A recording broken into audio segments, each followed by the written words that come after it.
তাদেরকে দেওয়া করানো দরকার। কিন্তু বিএনপি একমাত্র দল ছিল যারা চাইলে এটা করতে পারে। আমি জানি না তারা করবে কি না, মনে হয় না তারা করবে। কেন করবে না? ইন্ডিয়া করতে দিবে না।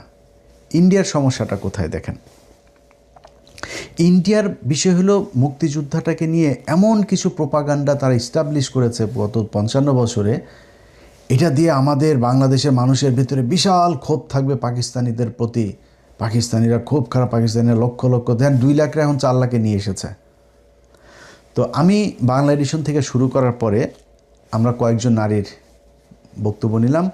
ঢাকা ডিভিশনে মুক্তিযোদ্ধা মন্ত্রণালয়ের হিসেব অনুযায়ী 69 জন ধর্ষিতা হয়েছে। সারা বাংলাদেশে ধর্ষণের শিকার হইল, বীরাঙ্গনা হইল 523 জন। কতজন? 523 জন। আমরা যেটা ছোটোবেলা থেকে শুনেছি 2 লক্ষ মা বোনের সেটা মেরে তারপরে পাকিস্তানিরা এই করছে, শুনছেন না? এগুলো শুনে এসে কেউ তো হয় না, এই কারণে বকাটা দিলাম, আমাকে ও গায়ে নিয়েন না। যদি হয়ে থাকে, কেউ যদি পেয়ে থাকেন আমার জানায়েন, আমি তার রেসপেক্ট জানাবো। আমি প্রয়োজনে আমি মানে এটার জন্য সারা জীবন তার জন্য আমার ইনকামের একটা অংশ আমি তারে দিয়ে দিব, যে সে দেশের জন্য সে এই সম্ভ্রম হারিয়েছে, যদি কেউ থেকে থাকে। যত তারকা বীরাঙ্গনা দেখেন না, ওইটা আরও বেশি চাউরা দেখবেন। বাংলা এডিশন ঢাকা ডিভিশনের 69 জনের পাইল, মুক্তিযোদ্ধা মন্ত্রণালয়ের হিসাব অনুযায়ী ঢাকা বিভাগে 69 জন ধর্ষিত হয়েছে। আমরা সব জায়গায় গেলাম, একজন নারীকে পাইলাম, সে বিখ্যাত বীরাঙ্গনা, বিখ্যাত, সবাই চেনে তারে, একদম এলাকায় যা বলার সাথে সাথে আমাদের টিম গিয়েছে, চিনে ফেলেছে। তার বক্তব্যটা একটু শুনি যে সে কত বড় মাপের একটা বীরাঙ্গনা ছিল। চলেন। আমার নাম শেখ ফাতেমা আলী, পাক শাকের কাজ করতাম। তখন বললো যে কে কোন কাজ করতে পারবি বল। আমি কে ভাই, আমি একটা বিস্ফোরণ তৈরি করি যুদ্ধের মধ্যেই। তখন আমি কি করলাম, একটা পাঁচফোড়ন তৈরি করলাম, কিছু ছাই, তামুকের ফাঁকি, মরিচের ফাঁকি দিয়ে ছোট্ট ছোট্ট করে গোল্লা বানাইয়া এক একজনের হাতে দিতাম। অনেক মানুষ ছিল, এদেরকে হাতে দিতাম, ওরা গাছের আগায় আগায় থাকতো। যখন ওইটা যে তখন পড়তো, তখন ওরা আসলে ভরা ছিঁড়ে মারলে ভরা ওকে নাক মুখ চোখ মুখ কানা হয়ে যেত গা। তখন ওদের অস্ত্র মস্ত্র আমরা চিনে এনে মুক্তিযোদ্ধাদেরকে দিতাম। বহু অপারেশন করছি আমরা নিজের হাতে, না হইলে কমসে কম আমার এই হাত দেয়, না হইলে 2 থেকে 500 আমি মারছি। আমি 11 জনের জীবিত অবস্থায় তাদের পুরুষঙ্গ কেটে লেছিলাম কাঁচি দিয়া, বব কাঁচি দিয়ে কাইটটা আমি টাকি মাছের মতন সুটকি দিছিলাম। চিন্তা করছেন কত বড় মাপের একজন মুক্তিযোদ্ধা, 300-400-500 আর্মিরে সে একলা মেরে ফেলছে। তার উপরে আবার 13টার নুনু কাইটা শুটকি বানায় রাখছে, আবার বিস্ফোরণ বানিয়েছে, আটা ময়দা সুজি দিয়ে হালুয়া তো বিস্ফোরণ বানিয়েছে। ওই বিস্ফোরণ দিয়ে 400-500 আর্মি মেরেছে সে। এই মহিলারে দেখে আজকে 2026 সাল, 1971 সালে যুদ্ধ হয়েছে, ওইদিকে 30 এদিকে 26, 56 বছর। ওই সময় যদি কেউ ধর্ষিতা হইতে হয়, ধর্ষিত ধরেন 3 বছরের মেয়েও তো ধর্ষিত হয় এখন, আমরা অ্যাবসেন্ট ফাইল দেখেছি, তো এরকম অনেক কিছু তো দেখি দুনিয়ায় হইতে পারে। কিন্তু অ্যাটলিস্ট তার তো ধরেন এই মানুষ যদি মারতে, সে যেটা বলছে বিস্ফোরণ বানিয়েছে, আবার 500-রে মেরেছে, আবার নুনু কেটেছে 13 জন, এইটা যদি করতে হয়, ধর্ষিত 3 বছরের 1 বছরের মেয়ে হইতে পারে, কিন্তু এইটা যদি হইতে হয় তার বয়স মিনিমাম 15 ছিল, মিনিমাম। তাহলে ওইদিকে 15 হইতে হবে, আর এই যে 30 আর এদিকে হলো 26, 56 আর 15 যদি হয়, তাহলে ধরেন 70 বছর তার বয়স। এই মহিলারা দেখে কি আপনাদের 70 বছর মনে হয়েছে? আমাদেরও মনে হয় নাই। তার কাছে আমরা তার ভোটার আইডি কার্ড চেয়েছিলাম। আপনার তো জাতীয় নিবন্ধন পত্র ইয়েটা আছে, কার্ডটা, ওইটা একটু দেন। দেখেন সেই কার্ড দেওয়ার পরে তার বয়স কত দাঁড়ায়। 1950 সালে আমার জন্মগ্রহণ, আমি 1971 সনে, তখন আমার বয়স 20 থেকে 22। এই ঠিক করতে যে কত দেরি, আজকে 7 বছর ধরে আমি ঘুরতেছি। সে 13 জনের নুনু কাটছে, তার উপরে আবার 400 মানুষের বিস্ফোরণ বানায় মেরে ফেলছে। আরেক মাগির কাছে যায়, বীরাঙ্গনা মাগি, গোপালগঞ্জের। এর হইল গিয়া আওয়ামী লীগের লোকই ওইখানে বক্তব্য দিচ্ছে, তার প্রতিবেশী কয় ভাই ওই তো ৭১ ওর জন্মই হয় নাই, ৭১ জন্ম হয় নাই, ও পরে আওয়ামী লীগ নেতাদের সাথে ঢাকায় গিয়া খেলে, ওই লোক এটাই বলছে, ও যে খেলাধুলা করে তারপরে ও এই বীরাঙ্গনার কার্ড নিছে, মাসে মাসে 20,000 টাকা করে পায়। শুনেন, এখন তো সব ভুয়ো হয়েছে, আছে কিনা তা তো জানি না। ওর নাম লো এইটা হেলে না, ওই যে মুক্তিযোদ্ধারণের চার দোকানদার যে মহিলা, ও কি বীরাঙ্গনা নেই? ৭১ সালে ওর জন্মই তো হয়নি। ওরা কি পরে কি বীরাঙ্গনা বানায় রাখছে? ওরে বানাই রাখছে, ওই যে কয়জন নেতারা ওরে ঢাকা নিয়ে খেলাই টেলাইয়া ওই ইয়ে করছে। আরও এক জায়গায় শুনেন, এই কেরানীগঞ্জে ঢাকার পাশেই এক মহিলার নাম দিয়েছে, গ্রামের নাম দিয়েছে, মহিলা তো নাই রে ভাই, ওইরকম ওই নামে, ওই পৃথিবীতে ওই নামে কোনো গ্রাম নাই।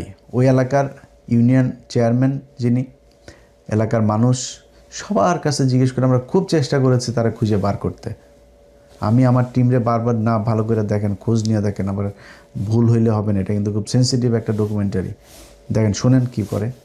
আমার জানা মতো খয়েরগুলি নামে কোনো গ্রাম নাই, এবং রেহানা নামা বীরঙ্গনা, যে রেহানা নামের যে বীরঙ্গনাকে খুঁজছেন, আমার জানা মতো এই নামে কেউ নেই আমাদের এখানে। এখানে খয়েরগুলি নামে কোনো গ্রাম আছে? না। খয়েরগুলি নামে কোনো গ্রাম আছে? খয়ের হ্যাঁ। আমার তো জানা মতো এরকম নাই। হনুপা পিতা হচ্ছে আমির আলী, চেনেন? না, চেনে না। আপনার এই এলাকার মধ্যে কি বীরাঙ্গনা মুক্তিযোদ্ধা আছে নারী জানা মতে?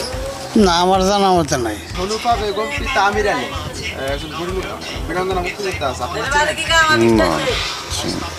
না, এদিকে আমার জানা মতো কোনো বীরাঙ্গনা নারী নাই। না না, ও নামে চিনি না, ও নামে আমরা কে শুনলাম, আর শুনি নেই। ওখানে ওনাদেরকে আমি চিনি না। এখানে আমি দোকানদারি করি ঠিক আছে, কিন্তু এই নামে কেউ ছিল। ভাই, এই হয়েছে আমাদের আসল ইতিহাস। আমরা ঢাকা ডিভিশনের 69 জনকে খুঁজে বের করার চেষ্টা করছি, একটা জেনুইন বীরাঙ্গনা আমরা খুঁজে পাই নাই। এখন আপনাদের মনে প্রশ্ন আসতে পারে, ভাই তাইলে এই যে এতদিন ধরে ইতিহাস এমনিতেই হয়ে গেল? প্রথম কথা হলো, এই যে শেখ মুজিব 3,03,000,000 এই যে বানায়, যে সে একটা বলে আসে, মানে মনে আসছে, একজন বলছে, বলে দেন একটা কিছু যেহেতু করা হয়নি, বলে দিয়েছে। আচ্ছা, এখন মূল কারিগরটা কারা, এইটা হইল গিয়া আপনাকে বুঝতে হবে। দেখেন, ইন্ডিয়া, আপনি যদি দেখেন ওদের, এই যে ওদের বিভিন্ন জায়গায়, কাশ্মীরে দেখেন না, প্রতি 7 জনের পেছনে ওরা একজন করে এজেন্সির লোক ফিট করে রাখছে সেখানে, যেমন নড়াচড়া করতে না পারে। ওদের মিডিয়া কি পরিমাণে মিথ্যা কথা বলে, এটা তো আপনারা দেখেছেন, এখন তো দেখছেন কিভাবে মিথ্যা কথা ওরা বলে।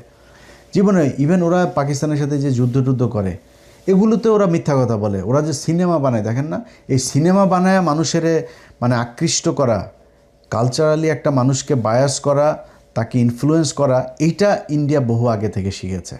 এইটা শিখে এই যে বাংলাদেশে দেখেন না, এই যে কাজী হায়াত, এই যে আওয়ামী দালাল, তারপরে এরকম কিছু লোকজন আছে যাদেরকে দিয়া খুব রসময় করে তারপরে কাহিনী তৈরি করেছে। ওই যে এক সিনেমায় দেখেছিলাম ছোটোবেলায়, মহিলা তার প্রতিবন্ধী বাচ্চা, সেই বাচ্চারে সে মেশিন গান হাতে দিয়ে বের করে দিয়েছে, আমার সিনেমার নাম মনে নেই, আর মুক্তিযোদ্ধাকে তার খাটের ওই কাঁথার ভেতরে শুয়ে দিয়েছে, শুয়ে দিয়ে ওই ঘরে এসে পালিয়েছে, পাকিস্তানি মিলিটারির পেছনে পেছনে দৌড়ে এসছে, আসার পর ওর হাতে মেশিন গান দিয়েছে, প্রতিবন্ধী ছেলের হাতেও বের হয়েছে, সাথে সাথে ওরে গুলি করে ঝাঁঝরা করে থুয়ে চলে গিয়েছে পাকিস্তানি। মানে দেখতে তো খুব চোখের মধুর লাগে। আরে বাবা, কি, আরে ভাই, কান্নাও করছি, এইগুলো দেখে কান্না করছি।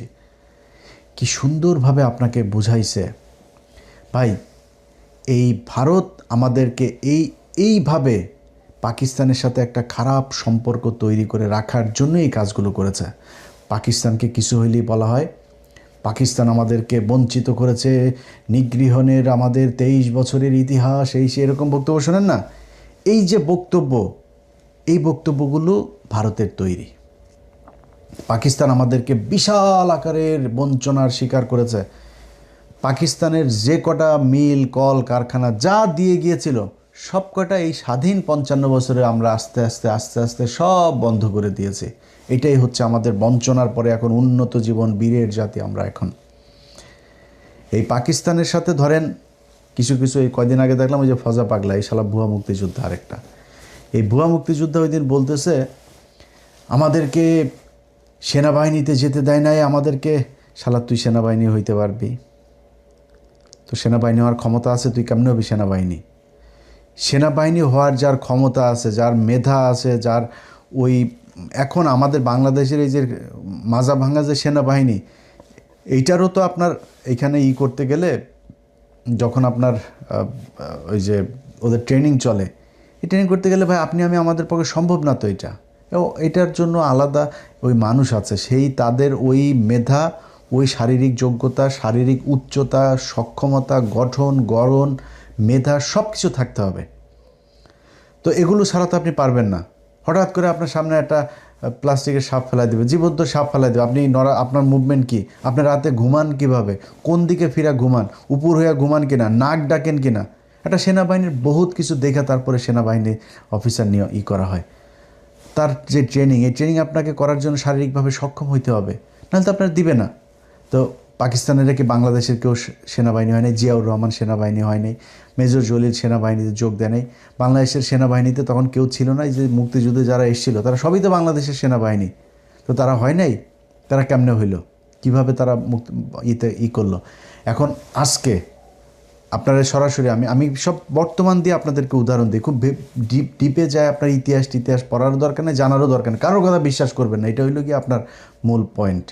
এইটা কারোর কথা বিশ্বাস না করে আমার কথাগুলো শুনে আপনি নিজেরে পরীক্ষা করবেন। ধরেন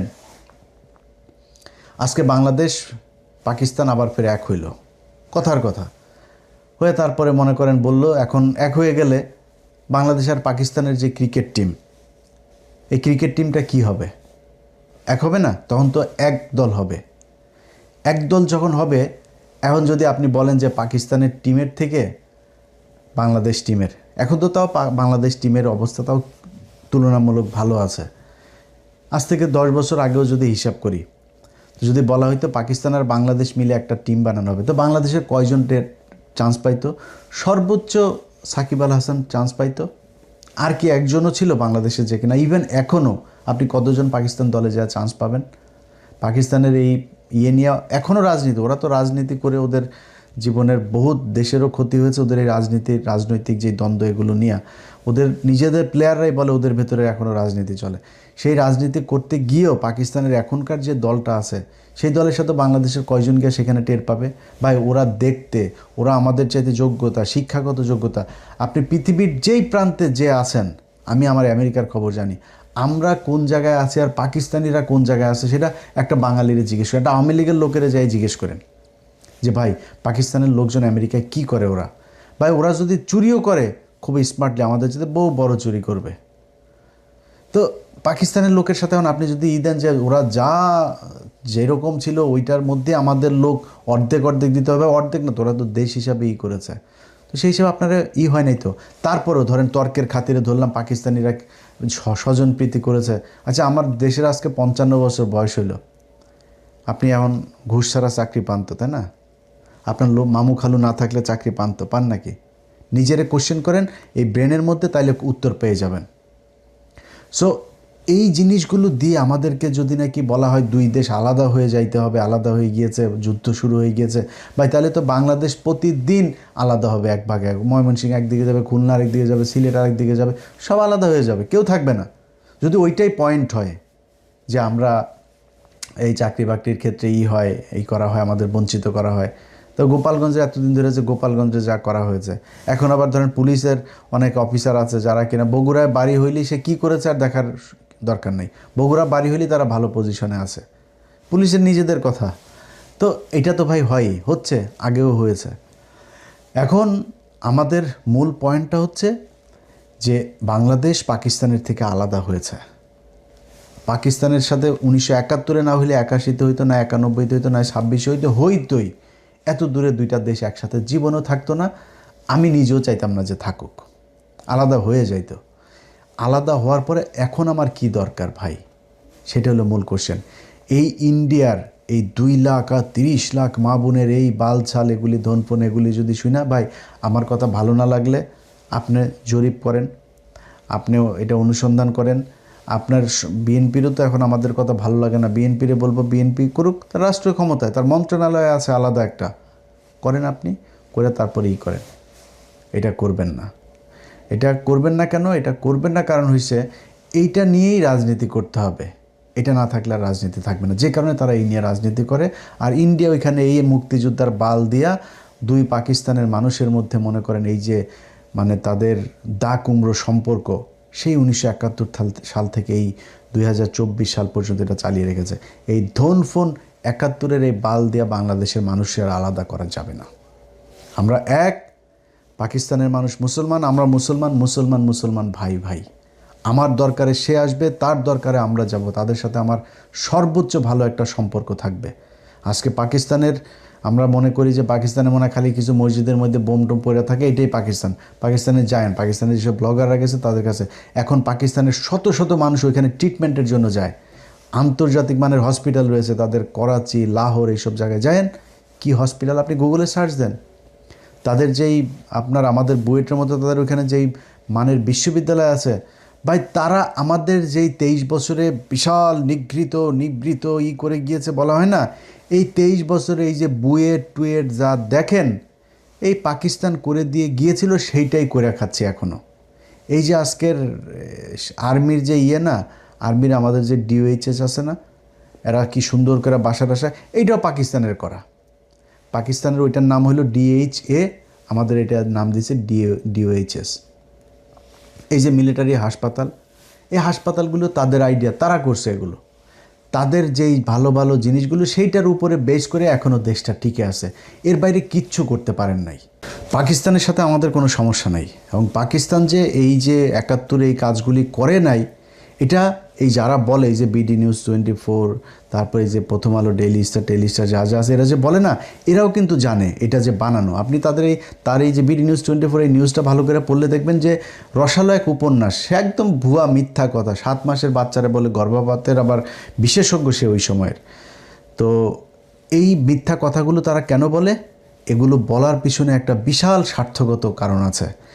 এই নিজেদের স্বার্থ নিয়েই তারা বাংলাদেশের বিরুদ্ধে গিয়ে ভারতের হয়ে কাজ করে, কারণ ভারত কিছু টুলস তারা বাংলাদেশে রেখেছে। এই যে উদিসি, তারপরে ছায়ানট, সাংস্কৃতিক, তারপরে এই যে এদিকে পত্রিকা, প্রথম আলো, ডেইলি স্টার, বিডি নিউজ 24, এরকম বিভিন্ন জায়গায় আপনার কি বলে চাকরিজীবী, পেশাজীবী, এরকম বহু জায়গায় তারা ইন্টেলিজেন্সের ভেতরে তাদের লোক তারা রেখে দিয়েছে।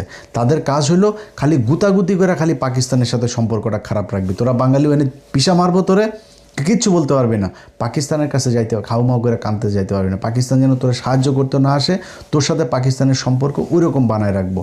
এইটা ভারত চায়, যেই কারণে আমাদের এই লোকগুলো এরকম করে। এগুলো কারা কারা করে, কেন করে, এটা পরের ভিডিওতে আপনাদেরকে আমি জানাবো। আজকের ভিডিও অনেক বড় হয়ে যাচ্ছে, যে কারণে ওই আলোচনায় আজকে গেলাম না। তবে এই যে কাজগুলো করে, এগুলোর পেছনে কিন্তু তাদের একটা বিশাল উদ্দেশ্য নিয়ে তারা খুব সুনির্দিষ্টভাবে আপনাদের সাথে ব্রেন গেম খেলে। এই ব্রেন গেম খেলার বাংলাদেশে 2024 সালের যে বিপ্লব হয়েছে, এই বিপ্লব এই খেলা শেষ করার জন্য হয়েছে। পাকিস্তানের সাথে আমাদের সম্পর্ক ভালো রাখতে হবে, এটা পাকিস্তানের জন্য না, বাংলাদেশের জন্য পাকিস্তানের সাথে আমাদের সম্পর্ক ভালো রাখতে হবে। যার যার সাথে দরকার হয়, আমাদের একমাত্র শত্রু ইন্ডিয়া, এটা মাথায় রাখতে হবে। এই শত্রুকে মোকাবেলা করার জন্য যাদেরকে দরকার হয়, যাদের সাথে ভালো সম্পর্ক রাখার দরকার হয়, সেটা আমেরিকা হোক, চীন হোক, পাকিস্তান হোক আর আফগানিস্তান হোক, তাদের সাথে আমাদের সম্পর্ক ভালো থাকবে। ব্যাস, আমাদের পৃথিবীর মধ্যে একমাত্র শত্রু ইন্ডিয়া, এইটাই প্রজন্ম চিনেছে। এবং আমার বিশ্বাস এরপরে যে সরকারগুলো আসবে, তারেক রহমান সহ প্রতিটা সরকার এই জনগণের এই পাস বুঝে তারপরে দেশ পরিচালনা করবে। যদি সরকারের কোনো সমস্যা হয়, তাদের সাথে মোকাবেলা করতে এই দেশের মানুষ জীবন দেওয়ার জন্য প্রস্তুত আছে। আল্লাহ হাফেজ।